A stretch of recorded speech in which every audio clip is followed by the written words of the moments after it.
তো CapCut-এ ক্রমাগতই যে আপডেট আসতাছে। তো আপনারা যখন একটা ভিডিও মেক করেন বা এডিটিং করার পরে, সম্পূর্ণ কমপ্লিট করার পরে যখন এক্সপোর্ট করেন, তখন এক্সপোর্ট হয় না। একটা প্রবলেম আসে। কি প্রবলেম? যে দেখেন আমার এখানে ভিডিওটা, তো আমি এই জাস্ট খালি এই ফটোটা দিয়ে আপনাদের দেখিয়ে দেব। দেখাচ্ছি আপনাদের।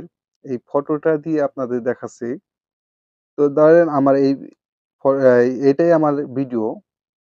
যখন আমার ভিডিওটি কমপ্লিট হবে এডিট করা, তখন আমি এই এক্সপোর্ট এ ট্যাপ করব। এক্সপোর্ট এ ট্যাপ করলে কি হবে? এই দেখুন, এখানে দেখুন কানেক্ট টু দিস ইন্টারনেট, এরকম একটা অপশন আসে।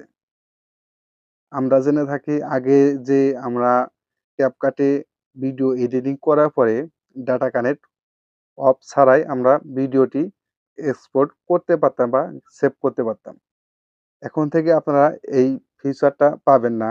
কারণ আপনার এখানে অলওয়েজ আপনাকে ইন্টারনেট কানেক্ট রাখতে হবে।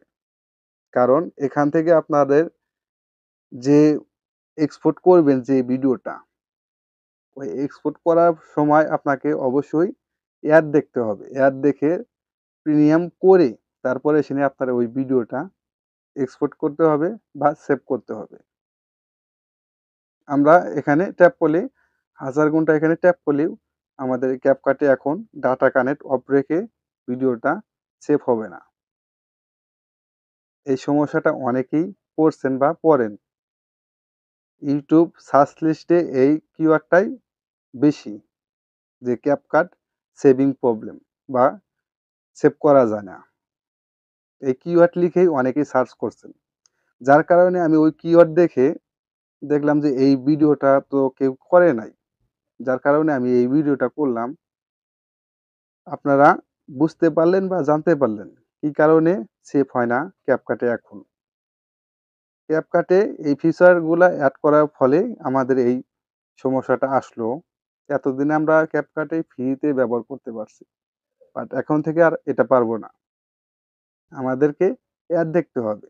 এই অ্যাড দেখে তারা কি এই CapCut কোম্পানি ভালো পরিমাণে টাকা আর্নিং করতেছে এই CapCut এর থেকে। আমরা জেনে থাকি এই CapCut অ্যাপসটা হলো TikTok কোম্পানি। যতদিন TikTok থাকবে ততদিন এই অ্যাপসটা থাকবে। এখানে ফি দিতে হবে কিছু। আপনারা ফ্রিতে করতে পারবেন সেভ অ্যাড দেখে। কাইনমাস্টারে যেরকম আপনাদের পুনর্বাসন করার পরে পুনর্বাসন কিনে তারপরে আপনাদের ভিডিওটি এক্সপোর্ট করতে হবে।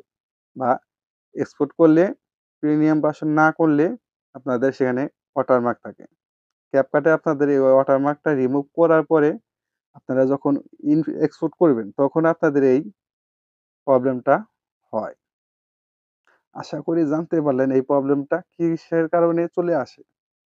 অবশ্যই আপনারা ডাটা কানেক্ট অন রাখবেন। এই যে দেখুন আমার এখানে এক্সপোর্ট হয় না। আমি যখন আমার ফোনে ডাটা কানেকশনটা চালু করব, চালু করার পরে আমার এখানে অ্যাড আসবে। দেখুন আমার এখানে অ্যাড চলে এসেছে। এই অ্যাডটা কমপ্লিট হলেই তারপরে আমার এটা সেভ হবে। তো দেখুন আমার এটা সেভ এক্সপোর্ট হইতাছে। এই যে আমার সেভ হয়ে গেছে। আশা করি বুঝতে পারলেন। তো ভিডিওটি ভালো লাগলে অবশ্যই চ্যানেলটি সাবস্ক্রাইব করে রাখবেন। দেখা হবে পরবর্তী যেকোনো ভিডিওতে। আল্লাহ হাফেজ।